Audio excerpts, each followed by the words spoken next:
നമസ്കാരം. മലയാളി വാർത്തയിലേക്ക് സ്വാഗതം. ബീച്ചിന് സമീപം പുതിയ കടവിൽ 7 വയസ്സുകാരനെ പകൽ തട്ടിക്കൊണ്ടുപോകാൻ ശ്രമം നടന്നു. സംഭവത്തിൽ ഇതര സംസ്ഥാനക്കാരായ സ്ത്രീയും പുരുഷനും പിടിയിലായി. കർണാടക മംഗലാപുരം സ്വദേശികളായ ലക്ഷ്മി, ശ്രീനിവാസൻ എന്നിവരാണ് പോലീസ് പിടിയിലായത്. ബേപ്പൂർ സ്വദേശികളായ ഷാജീറിന്റെയും അനുഷയുടെയും 7 വയസ്സുള്ള മകനെയാണ് ഇവർ തട്ടിക്കൊണ്ടുപോകാനായി ശ്രമിച്ചത്. കൂടെ ഉണ്ടായിരുന്ന കുട്ടികളുടെ സമയോചിതമായ ഇടപെടലിനെ തുടർന്ന് കുട്ടിയെ തട്ടിക്കൊണ്ടുപോകാനുള്ള ശ്രമം വിഫലമാവുകയായിരുന്നു. ചാക്കിൽ കെട്ടി തട്ടിക്കൊണ്ടുപോകാൻ ശ്രമിച്ചവരെ കൂട്ടുകാർ കല്ലെറിഞ്ഞ് ഓടിക്കുകയായിരുന്നു. കഴിഞ്ഞ ദിവസം ഉച്ചയ്ക്ക് 12 മണിയോടുകൂടിയാണ് ഈ ഒരു സംഭവം ഉണ്ടാകുന്നത്. ബീച്ചിൽ മറ്റു കുട്ടികൾക്കൊപ്പം കളിക്കുകയായിരുന്ന 7 വയസ്സുകാരനെ നാടോടികൾ ചേർന്ന് പിടികൂടുകയും അവരുടെ പക്കലുണ്ടായിരുന്ന ചാക്കിലേക്ക് കയറ്റാൻ ശ്രമിക്കുകയുമായിരുന്നു. തൊട്ടടുത്ത് തന്നെ കളിക്കുകയായിരുന്ന മറ്റു കുട്ടികൾ ബഹളം വയ്ക്കുകയും ഇത് ചേർക്കുകയും ചെയ്തു. കൂടാതെ ബീച്ചിലെ പോലീസ് എയ്ഡ് പോസ്റ്റിലെത്തി കുട്ടികൾ വിവരം അറിയിക്കുകയായിരുന്നു. എയ്ഡ് പോസ്റ്റിലെ പോലീസുകാർ ഓടിയെത്തി കുട്ടികൾ തടഞ്ഞു വച്ച നാടോടികളായ 2 പേരെ കസ്റ്റഡിയിലെടുത്തു. കന്നഡയ്ക്ക് പുറമെ നല്ല രീതിയിൽ തന്നെ മലയാളമൊക്കെ സംസാരിക്കുന്നവർ കൂടിയാണ് ഈ പിടിയിലായ 2 പേരും. കസ്റ്റഡിയിലെടുത്ത 2 പേരെയും കോഴിക്കോട് വെള്ളയിൽ പോലീസ് സ്റ്റേഷനിലേക്ക് കൊണ്ടുപോയി. കൂടുതൽ അന്വേഷണത്തിന് ശേഷം മാത്രമേ മറ്റ് വിവരങ്ങൾ വ്യക്തമാവുകയുള്ളൂ. പട്ടാപ്പകൽ ഏറെ തിരക്കേറിയ കോഴിക്കോട് ബീച്ചിൽ തന്നെ ഇത്തരത്തിൽ കുട്ടിയെ തട്ടിക്കൊണ്ടുപോകാൻ ശ്രമിച്ചത് വലിയ ആശങ്കയും ഭീതിയുമാണ് പടർത്തിയിട്ടുള്ളത്. സ്കൂൾ അവധിക്ക് പുതിയ കടവിലെ അമ്മയുടെ വീട്ടിലെത്തിയതായിരുന്നു ഈ മുഹമ്മദ് റാസിൽ. കൂട്ടുകാരന്മാർ ഫുട്ബോൾ കളിച്ചുകൊണ്ടിരിക്കുന്നതിനിടെ ഇവർ ചാക്കുമായി അടുത്തെത്തുകയായിരുന്നു. കുട്ടിയെ ബലമായി ചാക്കിലാക്കി ഇവർക്ക് നേരെ മറ്റു കുട്ടികൾ കല്ലെറിയുകയായിരുന്നു. ആക്രമണത്തെ തുടർന്ന് ഇരുവരും ചാക്കിനൊപ്പം കുട്ടിയെ ഉപേക്ഷിച്ച് രക്ഷപ്പെടാൻ ശ്രമിച്ചു. ഇവരുടെ പിന്നാലെ കുട്ടികൾ ഓടുന്ന CCTV ദൃശ്യങ്ങൾ അടക്കമാണ് പുറത്തു വന്നിട്ടുള്ളത്. സംഭവം ശ്രദ്ധയിൽപ്പെട്ട നാട്ടുകാരും ഇവരെ പിന്തുടർന്നു. തുടർന്ന് പരിസരത്ത് പട്രോളിംഗിനെത്തിയ പോലീസുകാരെ കുട്ടികൾ വിവരം അറിയിക്കുകയും ഇരുവരെയും പോലീസ് അറസ്റ്റ് ചെയ്യുകയുമായിരുന്നു. കുട്ടികളുടെ സമയബന്ധിതമായ ഇടപെടൽ മൂലമാണ് കുട്ടിയെ ഉടൻ രക്ഷിക്കാനായതെന്നും പ്രതികളുടെ അറസ്റ്റ് രേഖപ്പെടുത്തി ചോദ്യം ചെയ്യുകയാണെന്നും പോലീസ് അറിയിച്ചു. പ്രതികളെ മുമ്പ് കണ്ട് പരിചയമില്ലെന്നും നാട്ടുകാരും പറയുന്നുണ്ട്. ശ്രീനിവാസിനെതിരെ തൃശൂരും കോട്ടയത്തും മോഷണം, പിടിച്ചുപറി കേസുകൾ നിലവിലുണ്ടെന്നാണ് പോലീസ് അറിയിച്ചിട്ടുള്ളത്. ഇവറ്റകളെ ഒന്നും നിയമത്തിന് വിട്ടുകൊടുക്കരുത്, സ്പോട്ടിൽ തീർക്കണം, അല്ലെങ്കിൽ ജീവിതകാലം വരെ മാതാപിതാക്കൾ അവരുടെ കുഞ്ഞുങ്ങളെ ഓർത്ത് വിങ്ങളോടെ കണ്ണീർ വാർത്ത് ജീവിക്കേണ്ടി വരും. ആ സമയം ധൈര്യം സംഭരിച്ച് പക്വതയോടെ കൈകാര്യം ചെയ്ത ഇളം മനസ്സിലെ കുഞ്ഞുങ്ങളെ നിങ്ങൾക്ക് എന്റെ ബിഗ് സല്യൂട്ട് എന്നാണ് ഒരു കമന്റ് ഉയർന്നത്. കുഞ്ഞുങ്ങൾ ഇപ്പോൾ വീടിനകത്തും വീടിന് പുറത്തും സുരക്ഷിതരല്ല. ഭാഗ്യം ആ ഒരു അമ്മയ്ക്ക് കുഞ്ഞിനെ നഷ്ടപ്പെടാതെ തിരിച്ചു കിട്ടി. എത്രയോ വാർത്തകൾ വരുന്നു കുട്ടികളെ തട്ടിക്കൊണ്ടുപോകുന്നതിനെ കുറിച്ച്. പക്ഷേ ഇത് നിരോധിക്കാൻ മാത്രം ആരുമില്ല. ഭിക്ഷാടനം പൂർണ്ണമായും നിർത്തലാക്കി അവരെ ഇവിടെ നിന്നും തുരത്തുക തന്നെ വേണം. ദയവ് ചെയ്ത് ആ നാടോടികളെ വിടരുത്. അവരെ ചോദ്യം ചെയ്ത് ബാക്കിയുള്ളവരെ കൂടി കണ്ടുപിടിച്ച് നാടിനെ രക്ഷിക്കണം എന്ന് പോലീസ് സേനയോട് ഒരു അമ്മ തന്നെ അപേക്ഷിക്കുകയാണ്. ഇവരുടെ പിന്നിൽ വൺ റാക്കറ്റ് തന്നെ പ്രവർത്തിക്കുന്നുണ്ടാകും. ആരെയും തന്നെ വെറുതെ വിടരുത്. ശക്തമായ അന്വേഷണം തന്നെ വേണം. നാട്ടുകാർക്ക് കുറച്ച് കൈകാര്യം ചെയ്യാൻ ഒരു അവസരം കൊടുക്കണമെന്ന്, പിന്നീട് നിയമത്തിന് മുന്നിൽ കൊണ്ടുപോയാൽ മതി. പ്രൊട്ടക്ട് ചെയ്യരുത്.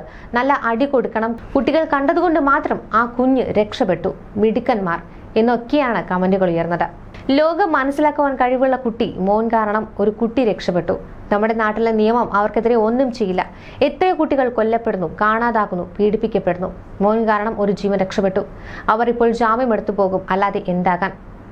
നിരവധി അഭിപ്രായങ്ങളൊക്കെയാണ് ഈ സംഭവത്തോടെ ഉയർന്നത്. 2023 ഓയൂരിൽ 6 വയസ്സുകാരെ തട്ടിക്കൊണ്ടുപോയ പത്മകുമാറിനെയും ഭാര്യ അനിതയെയും മകൾ അനുപമയുടെ മുഖമൊന്നും മലയാളികൾ ഇതുവരെ മറന്നിട്ടില്ല. ഇനി മറക്കുമെന്നും തോന്നുന്നില്ല. ഈ ഒരു വിഷയത്തോടെ കേരളത്തിൽ കുട്ടികളെ വിഷയത്തിൽ കുറച്ച് ജാഗ്രതയൊക്കെ ജനം കാണിച്ചു തുടങ്ങിയിരുന്നു. ഒരു നാടോടി സ്ത്രീയെ കണ്ടാൽ പോലും നമുക്കൊക്കെ ഭയമാണ്. കുഞ്ഞുങ്ങളെ തട്ടിക്കൊണ്ടു പോകാനാണോ ഇവറ്റകളൊക്കെ ഇറങ്ങിയതെന്ന്. കൊച്ചി കേന്ദ്രീകരിച്ച് ഇത്തരത്തിൽ ഒരു സംഘം തന്നെ തമ്പടിച്ചിട്ടുണ്ട്. ഒന്നുകിലൊക്കെ ഇവർക്കൊപ്പം ഒരു കുഞ്ഞുകുട്ടികളൊക്കെ ഒക്കത്ത് കാണാം. എല്ലാവരുടെ കയ്യിലും തന്നെ കുഞ്ഞുങ്ങളൊക്കെ കാണും. പക്ഷേ ഈ കുഞ്ഞുങ്ങളൊക്കെ അർത്ഥബോധാവസ്ഥയിലോ ബോധമില്ലാതെയൊക്കെ ആയിരിക്കും. 9 മാസമായ കുരുന്നുകൾ പോലും ആളുകളെ കാണുമ്പോൾ കൈകൂപ്പി തൊഴുത് കാണിക്കും. അത്രയ്ക്ക് ട്രെയിനിങ് ആണ് ആ കുഞ്ഞുങ്ങൾക്ക് കൊടുക്കുന്നത്. ഒരു ദയവുമില്ലാതെ അവരെയൊക്കെ തല്ലുന്നുണ്ട്. KSRTC ബസ്സിലേക്ക് നാടോടി സ്ത്രീക്കൊപ്പം കയറിയ 3.5 വയസ്സുകാരി കണ്ടക്ടറുടെ കൃത്യമായ ഇടപെടലിൽ രക്ഷപ്പെട്ട വാർത്തയടക്കം നാളുകൾക്ക് മുൻപാണ് പുറത്തു വന്നത്.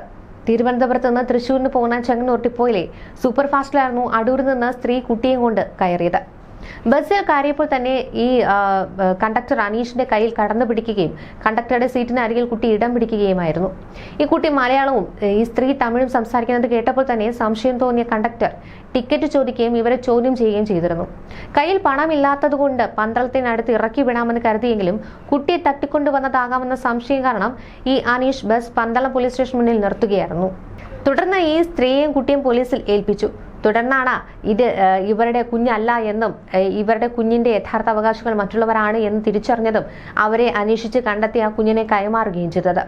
തീർച്ചയായിട്ടും ആ ബസ് കണ്ടക്ടറുടെ ആ ഒരു കരുതൽ കാരണം ആ ഒരു കുരുന്ന് ജീവൻ രക്ഷപ്പെട്ടു എന്ന് വേണം നമുക്ക് പറയാം. ഇതിനിടെ മറ്റു ചില സംഭവങ്ങളും പുറത്തു വരുന്നുണ്ട്. 2 കുട്ടികളെ തട്ടിക്കൊണ്ടുപോകാൻ മറ്റൊരു ശ്രമവും നടന്നു. ബുധനാഴ്ച വൈകിട്ട് നെട്ടൂരിലായിരുന്നു ഈ ഒരു സംഭവം. ട്യൂഷൻ കഴിഞ്ഞ് മടങ്ങുകയായിരുന്ന കുട്ടികളെ മിഠായി നൽകി പ്രലോഭിപ്പിച്ച് തട്ടിക്കൊണ്ടുപോകാൻ ശ്രമിച്ചുവെന്നാണ് പരാതി. സംഭവത്തിൽ കുട്ടികളെ മാതാപിതാക്കളുടെ പരാതിയിൽ പനങ്ങാട് പോലീസ് കേസെടുത്തിട്ടുണ്ട്. വൈകിട്ട് 6:30 10 വയസ്സ് പ്രായമുള്ള 2 കുട്ടികൾ ട്യൂഷൻ കഴിഞ്ഞ് വീട്ടിലേക്ക് മടങ്ങുന്നതിനിടെ സ്കൂട്ടറിലെത്തിയ ഒരാൾ മിഠായി നൽകി തട്ടിക്കൊണ്ടുപോകാൻ ശ്രമിച്ചുവെന്നാണ് പരാതി. ഹെൽമറ്റും റെയിൻകോട്ടും ധരിച്ച ഇയാൾ ആദ്യം കുട്ടികൾക്ക് മിഠായി നൽകി. എന്നാൽ ഒരു കുട്ടി മിഠായി ഇനിയും വേണമെന്ന് പറഞ്ഞു. ഇയാൾ ഇതോടെ തൊട്ടടുത്ത് നിർത്തിയിട്ടിരുന്ന വാനിലേക്ക് മിഠായി എടുക്കാൻ പോയി. ഈ തക്കത്തിൽ കുട്ടികൾ ഓടി രക്ഷപ്പെടുകയായിരുന്നു. സ്കൂട്ടറിലെത്തിയ ആളും റോഡിൽ നിർത്തിയിട്ടിരുന്ന വാനിലുണ്ടായിരുന്നവരും ഒരേ സംഘത്തിൽപ്പെട്ടവരാണെന്നാണ് ആരോപണം. സംഭവത്തിൽ കഴിഞ്ഞ ദിവസം തന്നെ പരാതി നൽകിയെങ്കിലും വ്യാഴാഴ്ചയാണ് പോലീസ് കേസെടുത്തതെന്നും സ്ഥലത്തെത്തി വിവരം ശേഖരിച്ചെന്നും മാതാപിതാക്കൾ ആരോപിച്ചു. സംഭവത്തിന്റെ CCTV ദൃശ്യങ്ങളടക്കമാണ് പുറത്തു വന്നിട്ടുള്ളത്. വൈകിട്ട് ട്യൂഷൻ കഴിഞ്ഞ് മടങ്ങുകയായിരുന്ന 10 വയസ്സുള്ള 2 പെൺകുട്ടികൾക്ക് നേരെയായിരുന്നു ഇയാൾ നഗ്നതാ പ്രദർശനം നടത്തിയത്. യുവാവിനെ പോലീസ് തിരച്ചിൽ ആരംഭിച്ചിട്ടുണ്ട്. കുട്ടികളെ തട്ടിക്കൊണ്ടുപോകാനായിരുന്നു ശ്രമമെന്നും പിന്തുടർന്ന് വീട് വരെ എത്തി യുവാവ് ഭീഷണി മുഴക്കിയതായും കുട്ടികളിൽ ഒരാളുടെ പിതാവ് ആരോപിച്ചു. ഇയാൾ നഗ്നതാ പ്രദർശനം നടത്തുന്നതും ഒരു വീടിന്റെ ഗേറ്റിനരികിൽ വന്ന് നിൽക്കുന്നതും CCTV ദൃശ്യങ്ങളിലുണ്ട്. വൈകിട്ട് 6:45 ട്യൂഷൻ കഴിഞ്ഞ് മടങ്ങുകയായിരുന്നു ഈ കുട്ടികൾ പോകുന്നിടത്ത് നിന്ന് കുറച്ചു മാറി ഇരുചക്ര വാഹനം നിർത്തിയ ശേഷം യുവാവ് നഗ്നതാ പ്രദർശനം നടത്തുന്നതും പിന്നീട് സ്കൂട്ടർ എടുത്ത് പോകുന്നതും ദൃശ്യങ്ങളിൽ തന്നെ കാണാം. ഒരു വാനിന്റെ പിന്നിൽ നിന്ന് പുറത്തു വന്ന് സ്കൂട്ടർ എടുത്ത് വീടിന്റെ ഗേറ്റിന് സമീപം വന്ന് നിൽക്കുന്നതാണ് മറ്റൊരു ദൃശ്യത്തിലുള്ളത്. കുട്ടികളെ താൻ കൊണ്ടുപോകുമെന്നും കൊന്നുകളയുമെന്നും ഇയാൾ ഭീഷണിപ്പെടുത്തിയതായി പിതാവ് പറയുന്നുണ്ട്. പോലീസിൽ ഉടൻ അറിയിച്ചുവെങ്കിലും പിറ്റേന്ന് കൂടുതലായി പരിശോധിക്കാമെന്ന് പറഞ്ഞ് ഒഴിയുകയായിരുന്നു. രക്ഷിതാക്കൾ ഇതിനെക്കുറിച്ച് പറഞ്ഞത് ഈ ഒരു സംഭവം വാർത്തയായതോടെയാണ് പോലീസ് അന്വേഷണം ഊർജിതമാക്കിയതെന്നാണ്.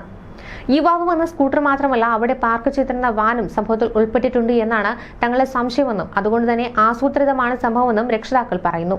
യുവാവിന്റെ വാഹനം കേന്ദ്രീകരിച്ചപ്പോൾ അന്വേഷണം നടക്കുകയാണ്. നഗ്നതാ പ്രദർശനത്തിന് ശേഷം കുട്ടികളെ വഴിയിൽ തടഞ്ഞു നിർത്തി മിഠായി നൽകി പ്രലോഭിപ്പിക്കാൻ ഇയാൾ ശ്രമിച്ചിരുന്നു. ഇയാൾ റെയിൻകോട്ടും ഹെൽമറ്റും ധരിച്ചു. കുട്ടികളിൽ ഒരാളുടെ സംയോജിത നീക്കം തന്നെയാണ് യുവാവിൽ നിന്ന് രക്ഷപ്പെടാനായി സഹായിച്ചത്. ഒരു മിഠായി കൂടി വേണമെന്ന് കുട്ടി പറഞ്ഞപ്പോഴാണ് ഇയാൾ ഇത് എടുക്കാനായി തിരിഞ്ഞത്. ഇയാളെ ശ്രദ്ധ തിരിച്ചുവിട്ട ശേഷമാണ് ഈ കുട്ടികൾ ഓടി രക്ഷപ്പെട്ട് വീട്ടിലെത്തി വിവരം ധരിപ്പിച്ചത്. ഈ കുട്ടികളെ പിന്തുടർന്നു തന്നെയാണ് ഇയാൾ വീടിന്റെ ഗേറ്റ് വരെ എത്തി ഭീഷണി മുഴക്കിയത്. ഇതിനിടെ മറ്റൊരു സംഭവം കൂടി പുറത്തു വരുന്നുണ്ട്. പെൺകുട്ടിയുടെ പരാതിയിൽ ഏലത്തൂർ പോലീസ് വിളിച്ചു വരുത്തിയ മധ്യവയസ്കൻ പോലീസിനെ ആക്രമിച്ചു. കക്കോടി കൂടംവയിൽ സ്വദേശി ഗ്രേസ് വില്ലിൽ എബി എബ്രഹാമിനെ പോലീസ് അറസ്റ്റ് ചെയ്തിരിക്കുകയാണ്. പെരുവണ്ണാമൂഴി സ്വദേശിയായ പെൺകുട്ടിയോട് മോശമായി പെരുമാറിയ കേസിൽ ഇയാളെ ഏലത്തൂർ പോലീസാണ് വിളിച്ചു വരുത്തിയത്. സ്റ്റേഷനിൽ വെച്ച് ഇയാൾ പരാതിക്കാരിയുമായി തർക്കമുണ്ടായി. അക്രമാസക്തനായ ഇയാളെ പിടിച്ചു മാറ്റാൻ ശ്രമിക്കുന്നതിനിടെ ഏലത്തൂർ ഇൻസ്പെക്ടർ KR രഞ്ജിത്തിനെ ഇയാൾ പിടിച്ചു തള്ളി നെഞ്ചിൽ കൈകൊണ്ട് ഇടിച്ചു. ആക്രമണം തടയാൻ ശ്രമിച്ച senior civil police officer Rupesh, civil police ഓഫീസർമാരായ സനോജ്, മിഥുൻ എന്നീ പോലീസുകാർക്ക് നേരെയും ആക്രമണം നടത്തി. ചുമതലയിലുണ്ടായിരുന്ന ASI Ranjith, civil police officer Ashraya എന്നീ പോലീസുകാരുടെ സഹായത്തോടെ പിന്നീട് ഇയാളെ കീഴ്പ്പെടുത്തുകയായിരുന്നു. പോലീസിനെ ആക്രമിച്ചതിനും പോലീസിനെ ജോലി തടസ്സപ്പെടുത്തിയതിനും ഇയാൾക്കെതിരെ കേസെടുത്തു. പ്രതിയെ കൊയിലാണ്ടി കോടതിയിൽ ഹാജരാക്കി. ന്യൂസ് ഡെസ്ക് മലയാളി വാർത്ത.